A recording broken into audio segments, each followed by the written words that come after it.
오늘 우리가 읽은 본문은 그렇게 내용적으로 어려운 내용을 담고 있지는 않습니다.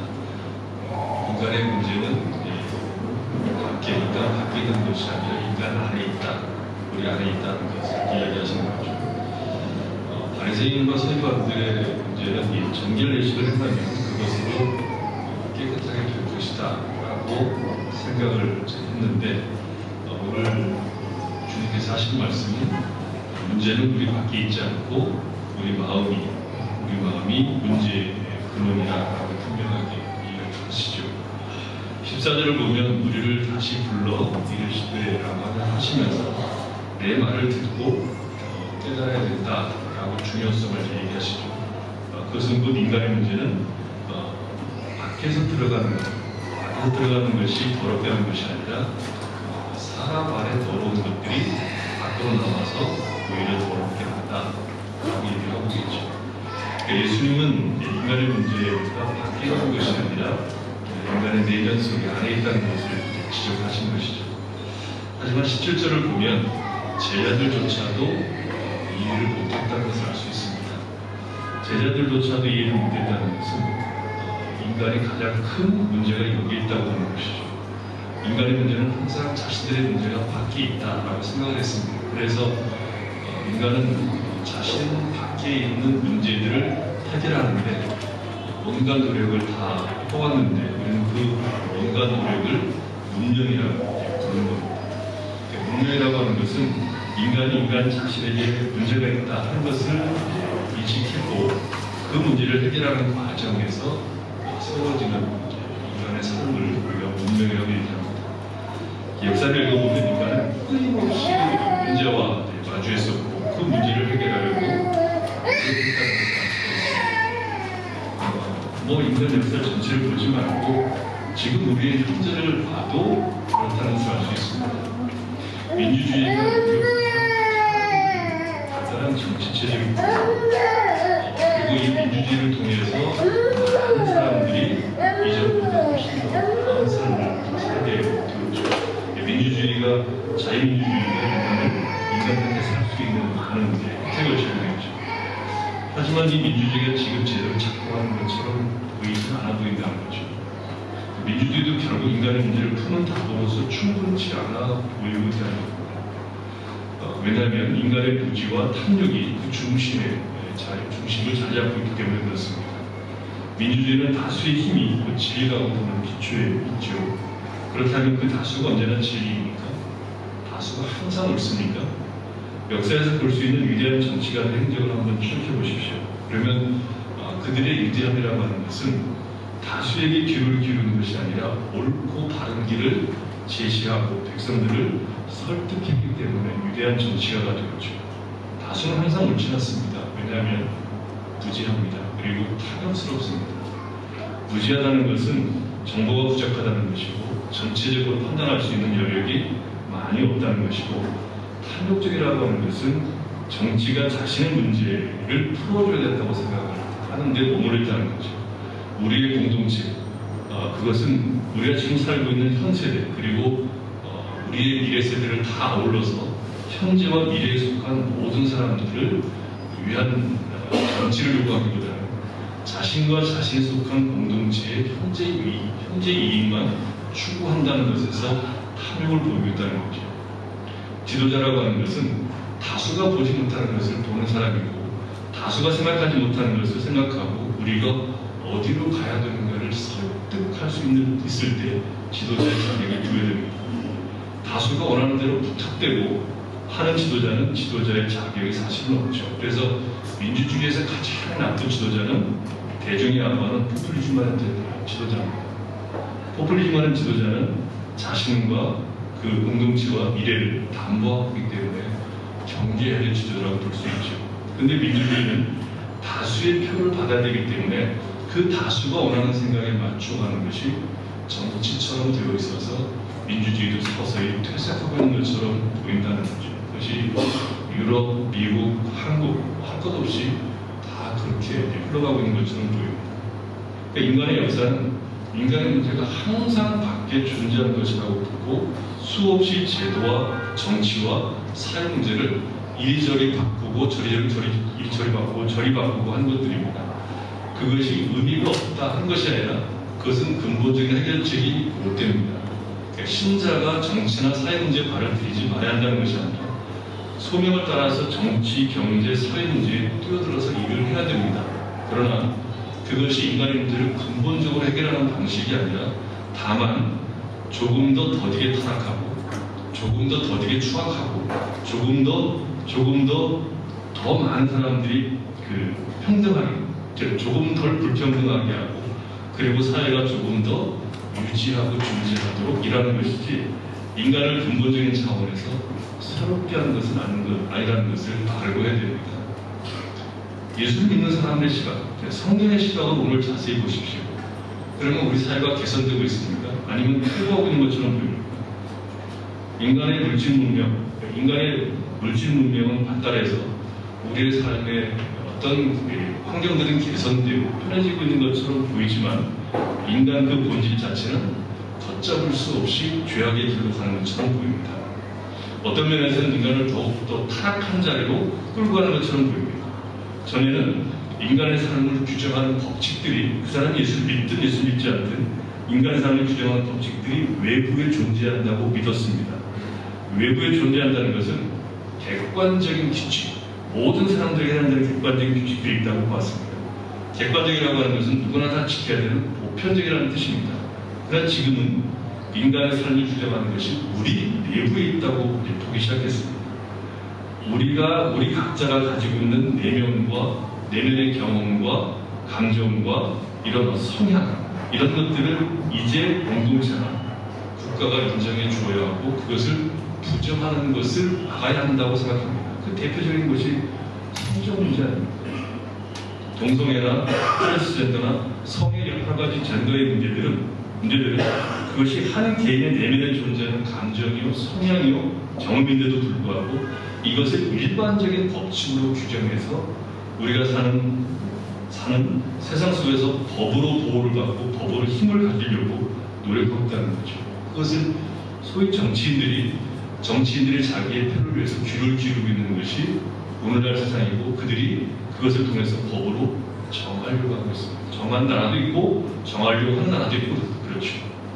법으로 정한다는 것은 무슨 뜻입니까? 그런 개인의 성향과 감정과 경험상으로 전기가 나갈 때 하던 설교는 굉장히 중요한 설교입니다. 굉장히 중요한 설교 지금 하고 있는 거예요. 그러니까 법으로 정한다는 것은 무슨 뜻이죠? 그런 개인의 감정과 경험을 성향을 비판하는 것이 불법이 되는 것이죠. 빨간불에 횡단보도를 건너는 것과 똑같은 처벌을 받게 된다는 것입니다. 개인의 성향이 법이 되어서 누구나 그것을 인정하도록 강요하고 있다는 것이죠. 그것이 지금 우리가 마주하고 있는 세상입니다. 새로운 신세계입니다. 세상적 관점에서는 그것이 문제가 되지 않을지 모르겠지만 성경적 관점에서 보면 인간은 스스로 하나님과의 관계 속에서 더 멀어지고 있는 것이죠. 하나님의 심판을 자초하고 있는 길로 걸어가고 있다는 두려움이 있습니다. 그러니까 인간의 문제를 밖의 문제로만 파악하고 살 때 인간은 오히려 더 하나님과 멀어지는 경향이 두드러진다는 것이죠. 인간의 문제는 어디에 있습니까? 예수님의 지적은 우리 마음에 있다고 말하고 있습니다. 인간의 문제는 우리 외부에 있는 것이 아니라 인간의 근본적인 문제는 환경이나 정치에 있는 것이 아니라 우리 마음속에 있다는 것이죠. 그러면 한 가지 더 이런 질문을 던져볼 수 있습니다. 인간의 근본적인 문제가 인간 안에 있다고 본 것이 예수님이 유일하신 분인가 하는 것이죠. 예수님 말고도 인간의 문제가 외부에 있지 않고 내부에 있다고 본 사람들이 있습니다. 요즘 한국 사회에서 많이 하고 있는 마음 공부도 그런 것이죠.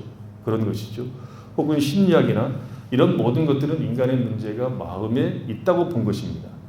불교에서도 가장 중요하게 여기는 것이 마음 아닙니까? 수련이라고 하는 것은 마음의 문제를 다루는 것에 초점을 두고 있지 않습니까? 그것은 전부 인간의 문제가 외부가 아닌 내부에 있다고 보기 때문에 그런 일을 하는 것이죠.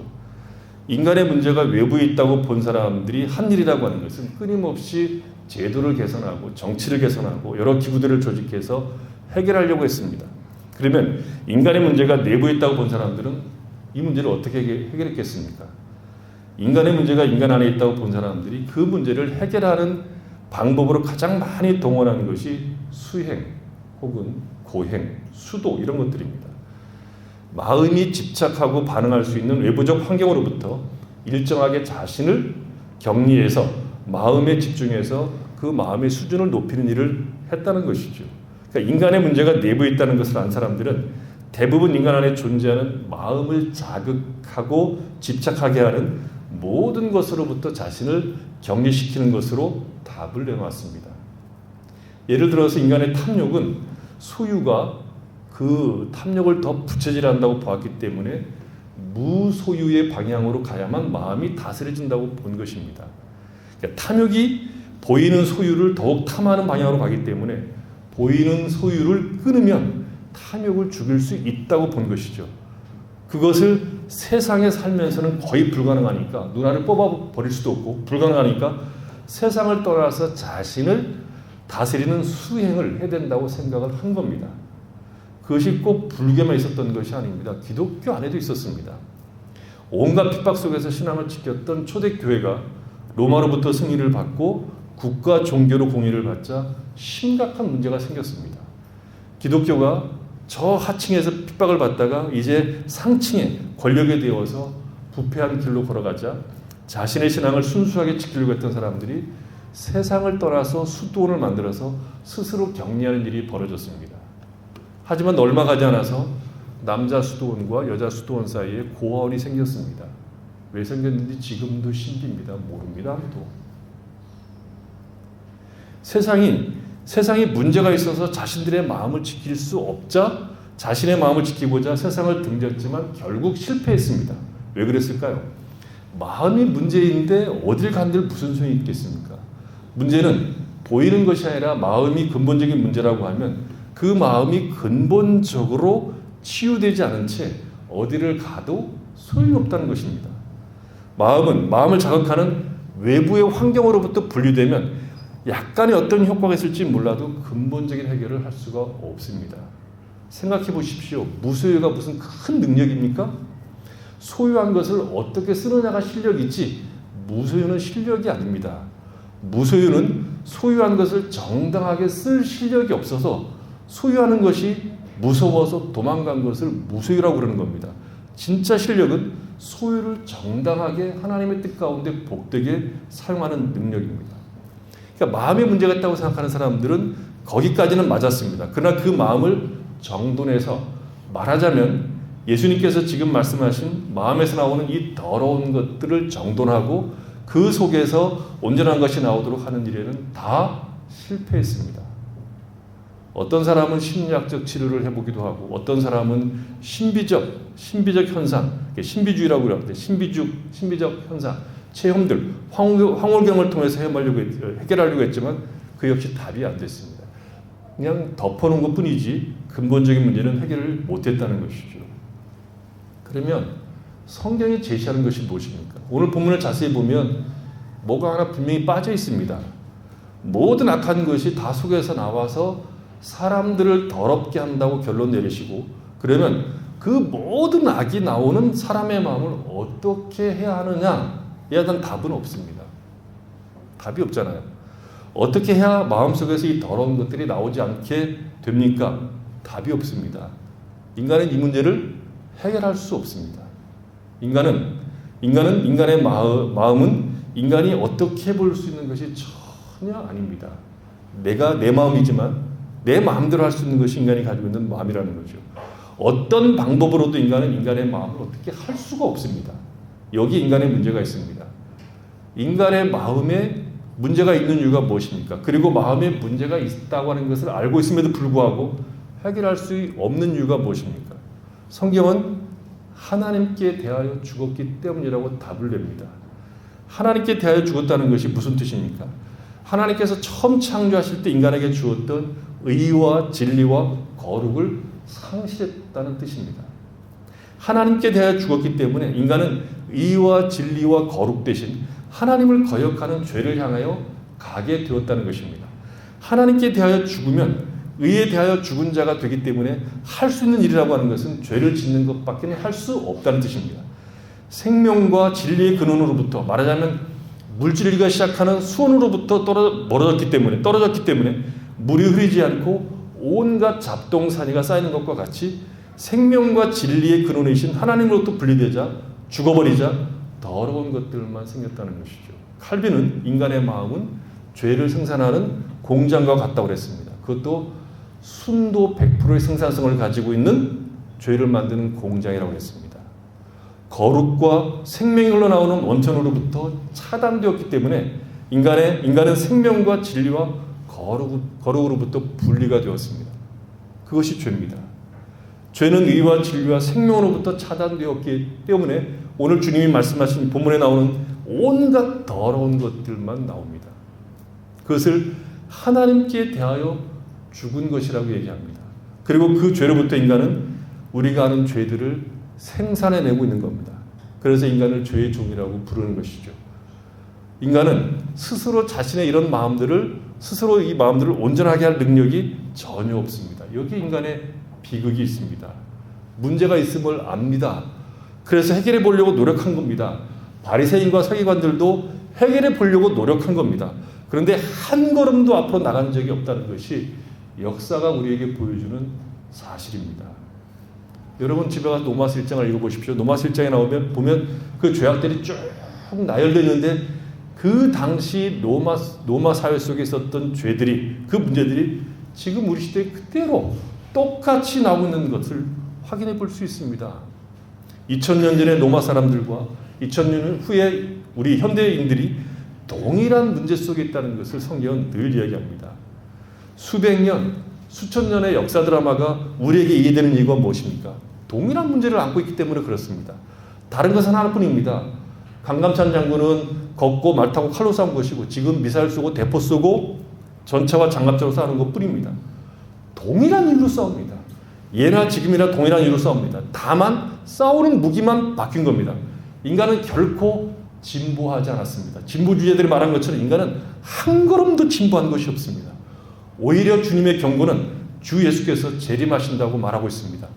세상은 예수님이 재림하실 수밖에 없는 방향으로 흘러갈 거라고 말하는 것이 성경에서 말하고 있는 역사관입니다. 정말 그러면 인간은 소망이 없습니까? 정말 없습니다. 전혀 없습니다. 인간은 그 어떤 방법으로 자신을 바꿀 수 없습니다. 인간은 그 어떤 수고를 해도 그 수고가 전부 백해무익할 겁니다. 잠시 소망을 주는 것처럼 보일 수 있으나 결국 동일한 자리로 끌려갈 겁니다. 손을 씻어도 소용없고 세속을 따라 은밀하게 숨어도 소용없고 신비한 춤을 해도 소용없고 이렇게 제도를 바꾸고 저렇게 제도를 바꾸도 인간은 소용없을 겁니다. 아무것도 얻은 것이 없을 겁니다. 인간은 부패한 자신의 마음을 어떻게 할 수 있는 방법이나 실력을 전혀 갖고 있지 못합니다. 이것이 인간의 절망입니다. 인간에게 소망이 있으려면 인간에게 길을 제시하는 것으로도 안 됩니다. 부패한 인간의 마음, 하나님께 대하여 죽은 인간에게 어떤 방법을 제시하는 것은 답이 아니라 인간을 2번 죽이는 겁니다. 인간에게 소망은 예수님을 닮는 것이다. 예수님의 말씀을 순종하는 것이다. 율법을 지키는 것이다. 라고 말하는 것은 그야말로 인간을 학살하고 2번 죽이는 것입니다. 인간은 방법을 제시한다고 해서 그 문제를 풀 수도 없고 그 방법대로 걸어갈 수도 없습니다. 왜요? 그는 죽었기 때문입니다. 하나님께 대하여 죽었기 때문에 그렇습니다. 죽은 자에게 무슨 짓을 해도 무슨 일을 해도 백해무익한 겁니다. 약효가 없습니다. 인간은 하나님께 대해 죽었고 죄에 대해서 살아있기 때문에 무엇을 하든 무엇을 만지든 마이너스 손과 똑같습니다. 다 죄로 그 열매를 맺을 수밖에 없습니다. 이런 인간에게 소망이 있으려고 하면, 이런 인간이 소망을 가지려고 하면 오직 하나밖에 없습니다. 누군가 인간에게 생명을 부여해야 됩니다. 요한복음 4장을 보면 주님이 니고데모에게 네가 물과 성령으로 거듭나지 아니하면 하나님 나라를 들어갈 수 없다고 했습니다. 하나님 나라를 들어가려고 하면 거듭나야 됩니다. 중생해야 됩니다. 다시 태어나야 됩니다. 생명이 주어져야 됩니다. 중생해야 됩니다. 하나님의 생명이 주어져야 됩니다. 중생이란 무엇입니까? 하나님의 생명이 우리 영혼에 주어지는 겁니다. 중생은 내가 내 마음을 바꾸는 것이 절대로 아닙니다. 이제부터 내가 좀 제대로 살아보겠다고 결심하고 깨우치는 것이 중생이 아닙니다. 내가 마음을 바꾸는 것은 결코 중생이 아닙니다. 중생은 우리 안에 하나님께서 생명을 주시는 것입니다. 중생은 그래서 내가 하는 일이 아니라 하나님이 하시는 일입니다. 중생은 부패한 우리 마음에 새로운 경향, 새로운 기질, 새로운 생명을 심어주는 겁니다. 부패한 것 외에는 만들어지지 못하는 우리 마음에 새로운 것, 생명과 진리와 거룩을 만들 수 있는 능력, 기질을 심는 하나님의 일입니다. 하나님을 사랑하고 그 말씀을 듣는 능력을 주시는 것입니다. 그러면 이런 귀한 중생을 우리가 어떻게 할 수 있습니까? 없습니다. 중생할 수 있는 방법이 없습니다. 누가 우리 중에 몇 년, 몇 월, 몇 시 나는 남자로 태어나겠다. 누구 집에 아들로 태어나겠다. 정하고 온 사람이 있습니까? 우리는 태어난 것이 아니라 태어나진 겁니다. 내가 태어난 것이 아니라 내가 태어나진 겁니다. 이 중생은 우리가 아니라 하나님이 하시는 일입니다. 물과 성령으로 거듭나야 된다는 것은 우리가 할 일이 없다는 뜻입니다. 오직 하나님만 우리에게 생명을 주십니다. 왜? 언제? 어떻게? 모릅니다. 언제 우리에게 생명을 주어졌는지 모릅니다. 그러나 아는 것이 있습니다. 다행히. 뭐냐면 바람이 부는 것을 나뭇잎 흔들리는 것을 아는 것처럼 중생한 사람들은 중생한 사람의 특징이 드러나게 되어 있습니다. 하나님으로부터 생명을 받으면 그 생명을 받았기 때문에 그 생명의 두드러진 특징이 밖으로 흘러나올 수밖에 없습니다. 중생의 시기와 방법은 모르지만 그 결과는 알 수 있습니다. 오늘 여러분은 자신이 중생한 사람인지를 점검하셔야 됩니다. 왜 중요합니까? 중생하지 않으면 지금 여러분이 교회 나온 것으로 충분하지 않습니다. 하나님의 생명이 여러분 안에 있지 않으면 여러분이 하나님 앞에 나와서 예배 드리는 것, 말씀을 보는 것, 이게 전부 충분하지 않는 일들입니다. 중생한 자들만이 마음에서 더러운 것이 나오는 것을 의와 진리와 거룩한 것이 나오도록 힘쓸 수 있기 때문에 그렇습니다. 그러면 우리가 중생한 사람인지 어떻게 알 수 있습니까? 가장 먼저 오늘 우리가 읽은 본문을 통해서 확인할 수 있는 것은 주님의 말씀처럼 내 속에서는 더럽고 추악한 것밖에는 나오지 않는다. 이 사실을 인정하고 절망한 적이 있었는지 여러분 한번 생각해 보십시오. 여러분 자신 돌아보십시오. 중생한 자들이 가지는 가장 큰 특징 중에 하나는 자신을 알게 됩니다. 하나님으로부터 생명을 부여받은 자들은 자신을 정확하게 알게 됩니다. 로마서 7장 한번 보십시오. 거기서 사도 바울이 무슨 얘기를 합니까?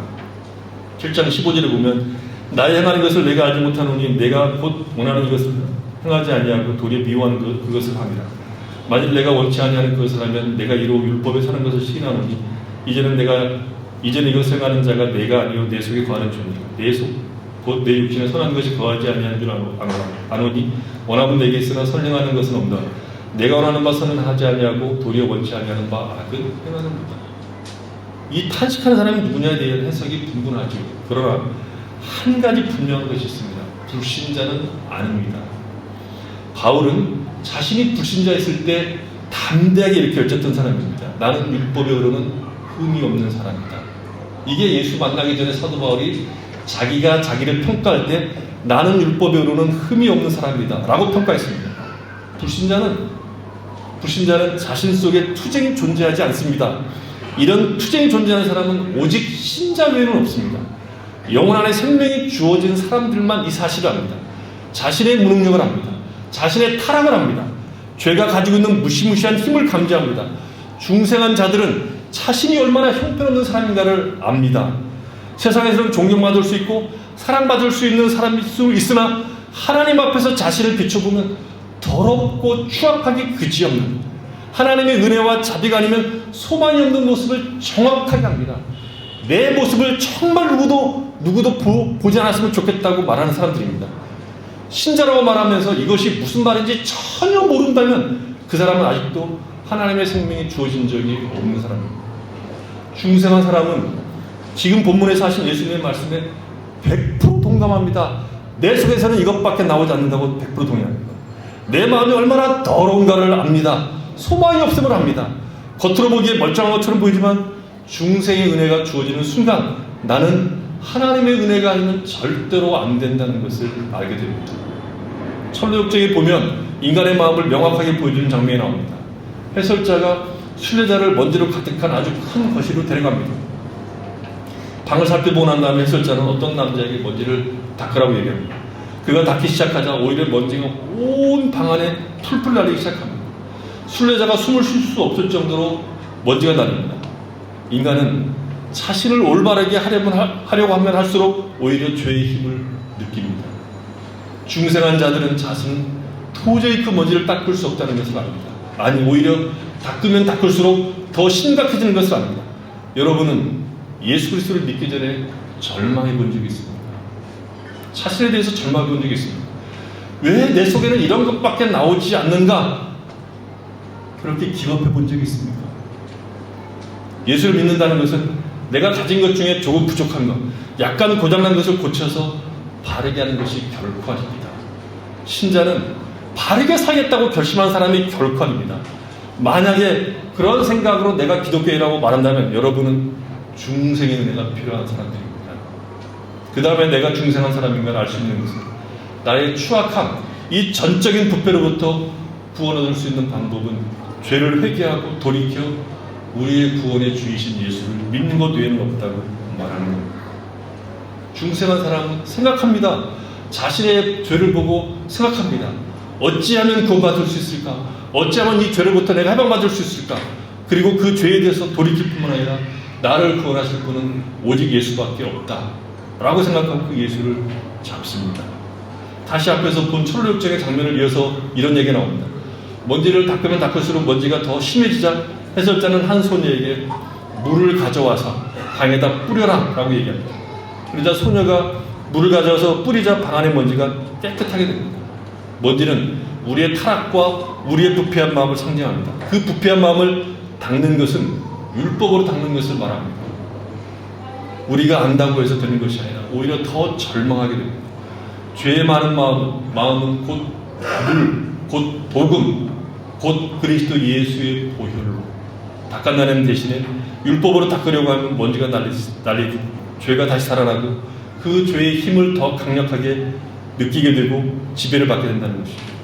그러나 우리의 부패한 마음에 물을 뿌리면, 그리스도 예수의 피를 뿌리면, 십자가에서 우리를 위해서 죽으신 그 보혈의 피를 뿌리면, 그 예수를 믿으면, 우리를 위하여 흘리신 보혈을 우리가 잡으면 비로소 정결하게 됩니다. 중생한 사람들은 더 이상 자신의 실력이나 노력이나 선행에 의존하지 않고 오직 나를 위하여 십자가에서 대속의 죽음을 죽으신 구주를 의지합니다. 요한일서 5장 1절에서 요한은 예수께서 그리스도이심을 믿는 자마다 하나님께로부터 난 자니 또 낳으신 이를 사랑하는 자마다 그에게서 난 자를 사랑한다고 말했습니다. 중생한 사람은 그리스도 예수를 나의 구주로 믿습니다. 그리스도 예수께서 하나님의 아들로서 이 땅에 사람의 몸을 입고 이 땅에 오셔서 우리를 위해서 고난을 받으시고 십자가에 못 박혀 죽으신 분인 것을 믿습니다. 우리는 그 예수를 참 하나님이시요 참 사람으로서 이 땅에 오셔서 우리의 구원을 위해서 십자가에 못 박혀 죽으신 것은 내 죄를 대속하기 위한 것을 우리가 믿는 것입니다. 예수를 믿는다는 것은 그가 우리의 모범이 아니라 우리를 죄에서 구속하시고 대속하시기 위해서 십자가에서 죽으셨다는 것을 믿는 것입니다. 중생한 사람은 오직 예수 외에는 소망이 없다는 것을 믿는 겁니다. 그리고 중생한 사람의 특징은 하나님의 계명을 사랑합니다. 하나님의 계명을 굉장히 좋아합니다. 요한복음 2장 3절에서 요한은 우리가 그의 계명을 지키면 이로써 우리가 그를 아는 줄 알 것이고, 부정적으로 표현은 뭐가 되죠? 우리가 그 계명을 지키지 않으면 그를 모른다는 뜻입니다. 요한일서 5장 3절에서 하나님을 사랑하는 것은 이것이니 우리가 그의 계명들을 지키는 것이라. 그의 계명들은 무거운 것이 아닙니다. 중생한 자와 중생하지 않은 자의 차이가 무엇입니까? 중생한 사람은 하나님의 계명을 사랑합니다. 하나님을 사랑하는 사람은 그의 계명을 지키는 자들입니다. 중생한 사람은 사랑하는 이의 말을 듣기를 좋아합니다. 여러분 생각해 보십시오. 여러분이 좋아하는 사람, 여러분이 마음에 들어하는 사람, 여러분에게 편안한 마음을 주고 여러분을 이해해주고 알아주는 사람하고 항상 이야기를 하고 싶고 그와 같이 하기를 기뻐하지 않습니다. 중생한 사람은 이 세상에는 그 어떤 것보다, 어떤 사람보다 하나님을 사랑합니다. 하나님은 나를 이해하고 나를 격려하고 나를 위해서 그 아들을 주신 사랑하시는 분으로 믿습니다. 하나님만큼 나를 알고 격려하고 힘을 주는 분이 없음을 믿습니다. 그래서 중생한 사람은 하나님 말씀 듣기를 좋아합니다. 하나님의 말씀을 듣는 것을 좋아한다는 것은 그가 하신 말씀을 따라 사는 것이 복이며 영광임을 안다는 것입니다. 여러분은 정말 하나님의 말씀을 듣는 것을 좋아합니까? 계명을 사랑합니까? 그 계명을 다른 말로 하면 하나님 말씀이거든요. 중생한 사람은 하나님의 말씀을 듣고 행하는 것을 좋아합니다. 중생한 사람은 성령을 선물로 받아서 요한일서 3장 24절에 보면 그의 계명을 지키는 자는 주 안에 거하고 주는 그 안에 거하나니 우리에게 주신 성령으로 말미암아 그가 우리 안에 거하시는 줄을 안다. 중생한 사람은 성령을 선물로 받았는데 성령을 선물로 받은 것을 어떻게 하느냐 그러면 하나님을 향해서 하나님 우리 아버지 이렇게 부릅니다. 중생한 사람만 하나님을 향해서 아버지 이렇게 부릅니다. 갈라디아서 4장 6절에서도 우리가 하나님의 아들이기 때문에 하나님께서 그 아들의 영을 우리 마음 가운데 부어주셔서 우리로 하여금 하나님을 아빠, 아버지라고 부르게 하셨다는 거죠. 성령께서 우리 안에 계시다는 증거는 하나님이 우리 아버지라는 느낌, 의식이 우리 안에 존재하는 것으로 알 수 있습니다. 하나님은 초월하신 분입니다. 우리와 전혀 질이 다릅니다. 그분은 창조주고 우리는 피조물입니다. 그럼에도 불구하고 하나님은 멀리 계시는 것만이 아니라 우리 아버지십니다.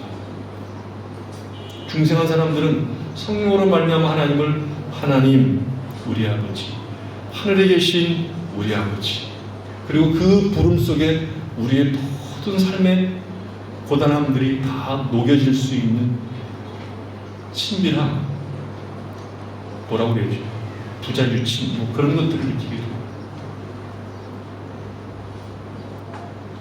중생한 사람들은 하나님 앞에 나갈 때 하나님이 우리 아버지이기 때문에 두렵고 떨림으로 그러나 친근하게 나갑니다.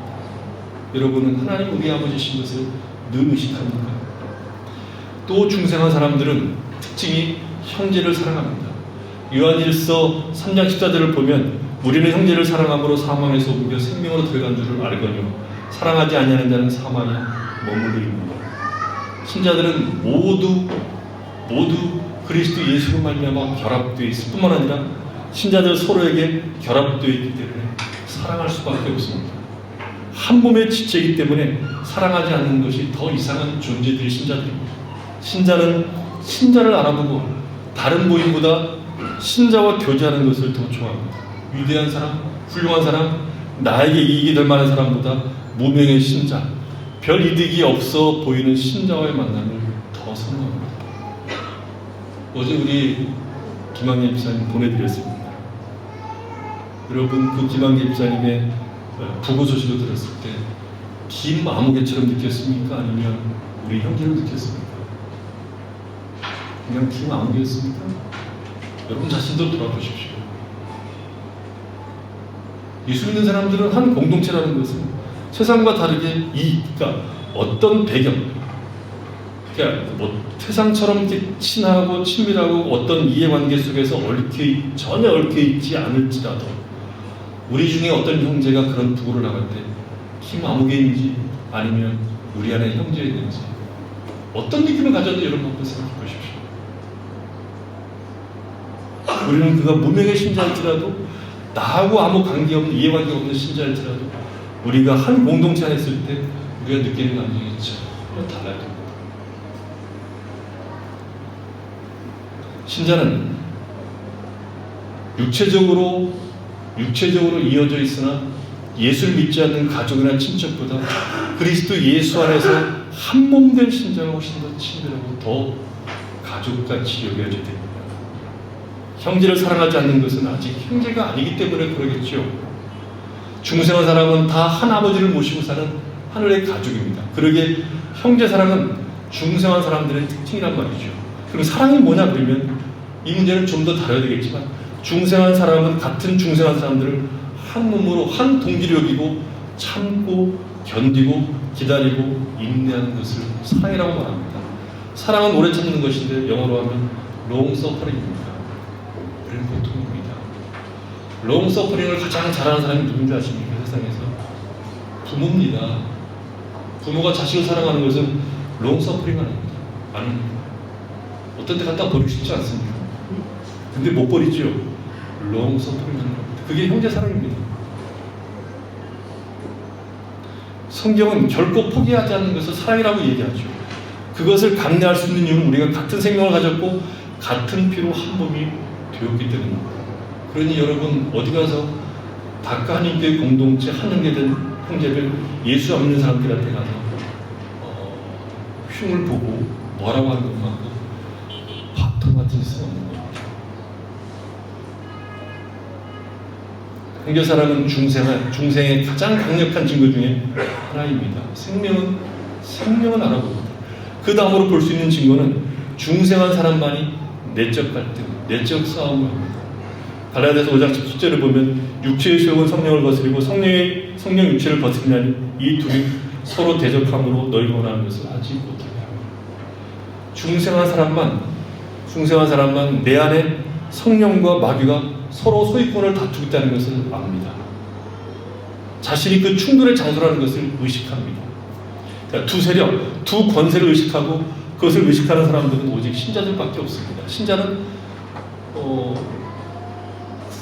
마치 두 자아가 내 안에 두 자아는 아니지만 두 자아가 존재하는 것처럼 성령의 이끌림과 마귀의 공격, 이 두 세력이 내 안에 존재한다는 것을 깨닫고 이 투쟁을 인식하고 알고 있는 사람들이 신자들입니다. 신자는 갈등하는 존재입니다.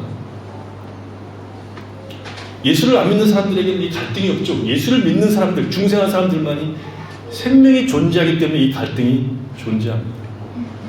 또 중생한 사람이 가지고 있는 특징은 하나님께 복을 받고 싶어하는 것이 아니라 하나님께 복 받고 싶어하는 것이 아니라 하나님을 알고 싶어하고 하나님을 기뻐하는 자들입니다. 누구나 복을 받기를 원하죠. 하지만 중생한 사람들의 특징, 자녀의 독특한 표지는 나를 자녀 삼아 주신 그 대상, 그분에게 관심을 갖는 겁니다. 자녀는 아버지를 알기 원하죠. 선물보다 선물을 주시는 분에게 훨씬 더 관심이 있습니다. 하나님 자신에 대한 주림과 목마름이 중생한 자들에게 있습니다. 그들의 영혼은 살아계신 하나님을 갈망합니다. 어떤 상태에 있든 하나님 자신을 알고자 하는 바람이 있으면 그것은 중생한 사람의 특징입니다. 중생하지 않은 사람들에게는 그런 마음이 눈꽃만큼도 없습니다. 자에게는 하나님과 원수이기 때문에 하나님에 대한 갈망이 있을 수가 없습니다. 오히려 하나님을 미워하죠. 이제 마지막으로 여러분 쭉 지금 자신을 점검해 보십시오. 마지막으로 하나님의 자녀는 단순히 죄사함을 받고 죄의 결과들을 피하기만을 원하는 것이 아니라, 그러니까 죄를 미워하는 것이 무엇인지도 압니다. 중생하지 않은 사람들도 죄로 인해서 벌 받기를 원하지 않지만 그들은 죄의식은 없습니다. 그들은 죄에 대한 참된 자각을 하지 못합니다. 죄가 얼마나 비열하고 더럽고 추악한지 충분히 알지 못합니다. 죄를 미워하지 않습니다. 하지만 하나님의 자녀들은 죄를 미워합니다. 신자들은 의에 줄이고 목마른 사람들입니다. 중생하지 않는 자들이 가지는 것은 선한 삶에 대한 동경이 있을 수 있지만 적극적으로 의에 대한 줄임을 가진 자들은 아닙니다. 그럼 오직 중생한 사람들만 가지고 있습니다. 중생한 사람들은 예수님처럼 되기를 원합니다. 아닙니까? 예수님처럼 되기를 원합니다. 그들은 책에서 읽은 위대한 성도들과 같이 되기를 원합니다. 훌륭하게 예수 믿는 사람 그 모습을 보고 나도 그렇게 되기를 원하고 소망하고 그렇게 살기를 힘씁니다. 그저 특정한 죄를 짓지 않는 것으로 만족하는 것이 아니라 청결한 마음을 원합니다. 순결해지고 싶습니다. 거룩해지고 싶어합니다. 이것이 중요한 심성입니다. 이제 묻습니다. 여러분 중생하셨습니까? 여러분 안에 생명을 가지고 있습니까? 그렇다면 이 증거들이 여러분 삶 속에 나타나셔야 됩니다. 그것이 크게 나타나든 미미하게 나타나든 상관없이 이 생명의 증거들이 드러나야 됩니다. 생명을 가진 사람은 이 증거들이 삶 속에 꿈틀거려야 됩니다. 감출 수 없습니다. 숨길 수 없습니다.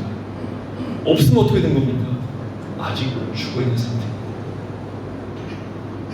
그런 사람들은 하나님께 자비를 구하셔야 됩니다. 생명을 주시기를 구하셔야 됩니다. 하나님이 선물을 주시긴 하지만 우리는 탄원할 수 있습니다. 은혜를 구할 수 있습니다. 그리고 우리가 구했기 때문에 주시는 것은 아님에도 불구하고 하나님은 탄식하고 구하는 자들을 외면하시지 않습니다. 중생한 사람이라고 생각이 든다면, 내가 중생한 사람이라고 판단이 든다면 여러분 그 생명이 여러분의 삶에 강하게 역사하도록 의와 진리를 힘써 구하셔야 됩니다. 그건 책임입니다. 여러분 의무입니다. 생명을 가진 자가 생명 없는 죽은 자처럼 있는 것만큼 꼴불견도 없습니다. 그것만큼 심각한 것도 없습니다. 기독교는 항상 생명을 가졌다고 말하는 자들이 죽은 것처럼 있을 때 비참했습니다. 본인도 비참했고 그가 살아가고 있는 사회도 동일하게 비참했습니다. 우리는 생명을 가진 자들입니다. 우리에게 주신 생명이 자라고 풍성하게 되도록 하기 위해서 힘써 하나님의 영광을 구하고 하나님을 아는 일에 힘을 쏟으셔야 됩니다. 하나님은 우리에게 그 생명을 주시기 위해서 그 아들을 아낌없이 내어주신 분입니다. 하나님은 우리에게 생명을 주시기 위해서 모든 힘과 능력과 지혜를 동원하셨습니다. 단언하건대 천지를 창조하시던 그 힘보다 훨씬 더 큰 힘과 더 큰 능력과 지혜로 우리에게 생명을 주셨습니다. 창조하고 비교할 수 없을 만한 능력과 지혜와 힘과 자비와 은혜를 베풀어서 우리에게 생명을 주셨습니다. 그게 중생한 사람들이 가지고 있는 복입니다. 여러분 중생한 자라고 판단되십니까? 그러면 그 생명이 자라도록 온 힘을 기울이시고 생명을 주신 하나님을 바라보고 하나님을 사모하는 것은 여러분에게 주신 책임이고 특권이고 영광입니다.